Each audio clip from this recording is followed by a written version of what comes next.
नमस्कार साथियों की फैक्ट में आप सभी का स्वागत है। उम्मीद करता हूं कि आप सभी लोग बेहतर होंगे। सभी राष्ट्रवादी भाई बहनों से अपील रहेगी कि चैनल को सब्सक्राइब करिएगा, वीडियो को लाइक करिएगा, शेयर करिएगा अगर अब तक आपने सब्सक्राइब नहीं किया है तो। हम लोग बात करने वाले हैं तीस्ता सीतलवाड़ के बारे में। आप लोगों को पता ही होगा कि किस तरीके से गुजरात हाई कोर्ट के एक ऑर्डर के खिलाफ तीस्ता सीतलवाड़ सुप्रीम कोर्ट पहुंचती है। सुप्रीम कोर्ट पहले 2 जजों की बेंच गठित करता है छुट्टी वाले दिन, फिर रातों रात 3 जजों की बेंच गठित करता है और तीस्ता सीतलवाड़ को जमानत दे दी जाती है। बहुत हंगामा मचता है, बहुत सारे लोग इस पे सवाल उठाते हैं कि आखिर ऐसी क्या आफत आ रही थी कि तीस्ता सीतलवाड़ को रातों रात जमानत देना बड़ा जरूरी था। रिपोर्ट निकल करके आई कि एक कार्यक्रम में चीफ जस्टिस ऑफ इंडिया और बहुत सारे जजेस थे, उस कार्यक्रम से निकल करके ये सब सारी चीजें की गई। तो ये तो है एक चेहरा, एक तो है एक पक्ष कोर्ट का। लेकिन हम लोग बात उस पे नहीं करने वाले हैं। हम लोग बात करने वाले हैं एक दूसरे केस के ऊपर जो इतना घिनौना है कि अगर आप सुनेंगे तो आप सोचेंगे कि ये लोग किस स्तर के गिरे हुए लोग हैं। तीस्ता सीतलवाड़ सोनिया गांधी की खास सहेली, सोनिया गांधी के क्लब में शामिल, अहमद पटेल की बहुत खास, पद्म पुरस्कार भी मिला, बहुत सारी चीजें। और टैग क्या है? सामाजिक कार्यकर्ता का। ये पूरा एनजीओ गैंग था। एक प्रधानमंत्री नरेंद्र मोदी के 2014 के शासन से पहले एक एनजीओ गैंग था पूरा, जिसमें नेशनल एनजीओ, इंटरनेशनल एनजीओ सब इस भारत को अलग अलग सेक्टर में जाकर के जकड़े हुए थे।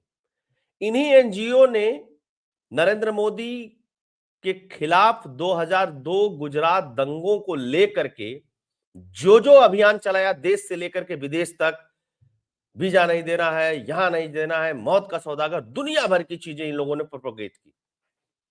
उसी एक सिलसिले में सुप्रीम कोर्ट ने कहा था कि तीस्ता सीतलवाड़ के ऊपर एफआईआर क्यों नहीं दर्ज की जाए, एक सरकार को बदनाम करने के लिए। एफआईआर दर्ज हुई, तीस्ता सीतलवाड़ जेल गई और गुजरात हाईकोर्ट ने बेल देने से मना कर दिया।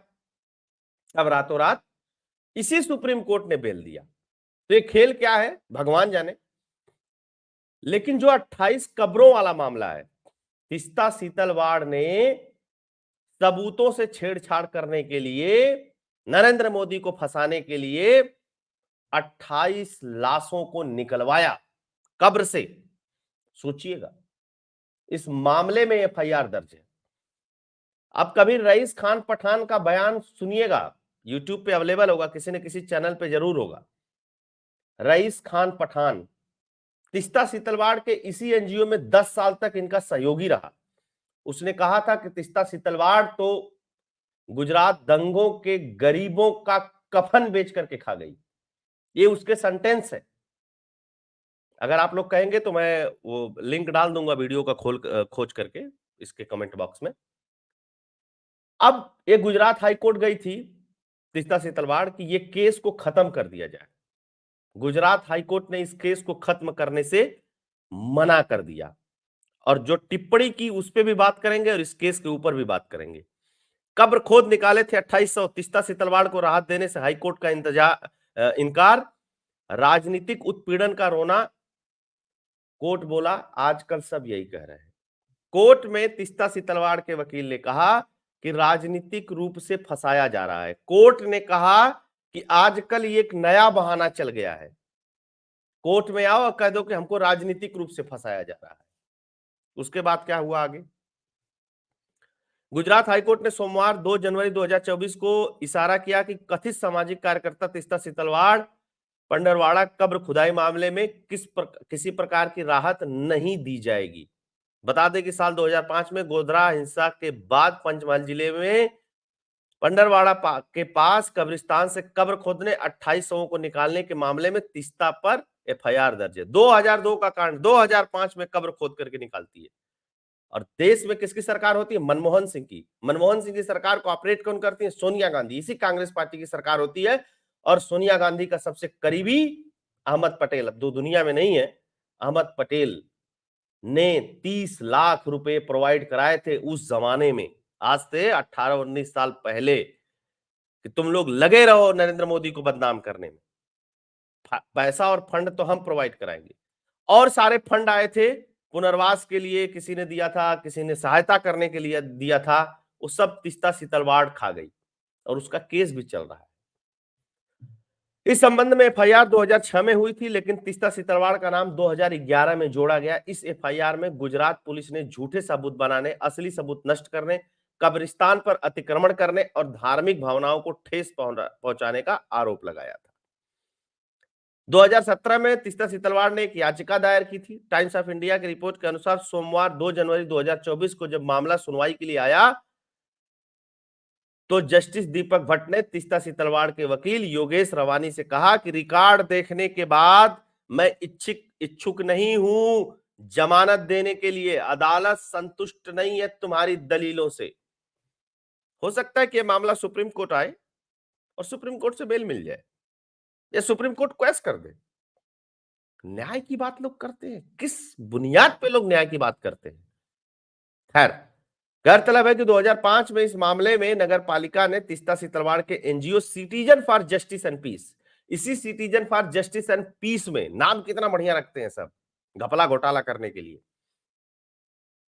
Citizen for justice and peace, इसी एनजीओ में वो रईस खान पठान था, इनका सहयोगी था, इस एनजीओ का मेंबर था।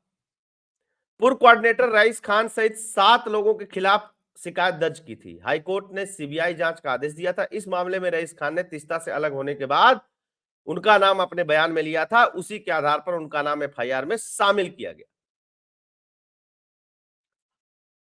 गुजरात हाईकोर्ट से not incline to quash FIR against Teesta Setalvad in mass grave digging case. Case का नाम है मास ग्रेव डिगिंग केस। आप समझ सकते हैं ये लोग कितना निचले स्तर की घटिया हरकत, क्या कहते क्या कहा जा सकता है इस चीज को, खुद सोच करके देखिएगा। ये सारी चीजें हैं। NGO citizen for justice and peace made a statement against the under section 164 CrPC के तहत इस पे वो भी दर्ज हुआ था, बयान भी दर्ज हुआ था। गोधरा हिंसा के बाद कब्र खोद कर निकाली थी 28 लाशें। हाईकोर्ट ने कहा तीस्ता सीतलवाड़ का रिकॉर्ड रहम के लायक नहीं है, इनको रहम नहीं दी जा सकती। और फिर भी इस देश में क्या कहा जाता है, ऐसा हो गया, अरे बाप रे बाप, पता नहीं क्या क्या क्या ये लोग करते थे। नरेंद्र मोदी के खिलाफ 14 से नहीं प्रोपोगेंडा चल रहा है, नरेंद्र मोदी के खिलाफ 2002 से प्रोपोगेंडा चल रहा है, देश के लेवल पे और विदेश के लेवल पे। तब भी ये सब यही देश के पत्रकार विदेशी अखबारों में लिखते थे और यहां से साइन होकर के जाता था कि मोदी को वीजा मत देना, ये अमेरिका, ये इंग्लैंड, ये ब्रिटेन। आज क्या है स्थिति, आज रेड कारपेट बिछा करके सब स्वागत करते हैं। और किस स्तर की घटिया राजनीति हो रही थी, आज बताते हैं ईडी इन सबों के यहां से पैसा पकड़ रही, करप्ट लोगों को पकड़ रही, तो बताते सब बदला ले रहे हैं, बदला ले रहे हैं। लेकिन एक बात समझने वाली बात है, 2002 से आज तक ना बाल बांका नहीं कर पाए नरेंद्र मोदी का। ये सोच लीजिएगा, कौन कौन से आरोप नहीं लगाए, सारे आरोप लगाए। आईपीएस अधिकारी खरीद लिए, इनको खरीद लिया, उनको खरीद लिया, एनजीओ गैंग खड़े हो गए, अखबार खड़े हो गए, सारे खड़े हो गए। आज वही व्यक्ति देश का प्रधानमंत्री या धनिया कूट दिया है इन लोगों पे, परेशान है। ये यही इनका लोकतंत्र था कि एनजीओ बनाओ, बदनाम करो, करोड़ों रुपये ढकारो, बढ़िया ऐश करो, तब लोकतंत्र ठीक रहता। वही ऐश बंद हो गई है इस सरकार में, इसीलिए समस्याएं। गोधरा कांड के बाद अहमद पटेल ने दिए थे तीस्ता सीतलवाड़ को 30 लाख रुपए, सामाजिक कार्यकर्ता के पूर्व सहयोगी रईस खान ने बताया। इसमें भी केस चल रहा है, इसमें भी मामला चल रहा है। और सबसे महत्वपूर्ण बात, इतनी महत्वपूर्ण खबर बहुत कम जगह छपी, बहुत कम लोगों ने इस पे बात की। ये इन लोगों का नेक्सस है, ये इन लोगों का इकोसिस्टम है। हम लोग क्यों कहते हैं इनके इकोसिस्टम को तभी तोड़ा जा सकता है जब राष्ट्रवादियों का इकोसिस्टम मजबूत होगा। इसीलिए मैं कहता हूं कि जितने भी राष्ट्रवादी चैनल हैं, जितने भी राष्ट्रवादी बात करने वाले लोग हैं, सबको सहयोग करिए, सबके चैनल को सब्सक्राइब करिए, सुनिए, डिस्ट्रीब्यूट करिए उसको, लाइक करिए उसको, पसंद करिए उसको, कंट्रीब्यूट कर सकते हैं तो कंट्रीब्यूट करिए, जिस तरीके से सहयोग दे सकते हैं आप दीजिए। क्योंकि लड़ाई विचार की है, लड़ाई राष्ट्र की है, और लड़ाई किस चीज की है? लड़ाई उस सिस्टम के खिलाफ है जिस सिस्टम ने जिस सिस्टम के चंद लोगों ने इस देश की भावना को, इस देश की सारी व्यवस्था को हाईजैक करके रखा था।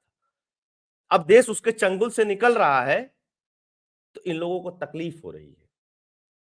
जब सांस्कृतिक उत्थान हो रहा है देश का तो इन लोगों को तकलीफ हो रही है। और आज भी प्रोपेगेंडा, फेक, अमेरिका में न्यूज छपा करके भारत में विश्लेषण होगा, ये सब सारी चीजें हो रही हैं, अभी भी चल रही हैं कहीं ना कहीं।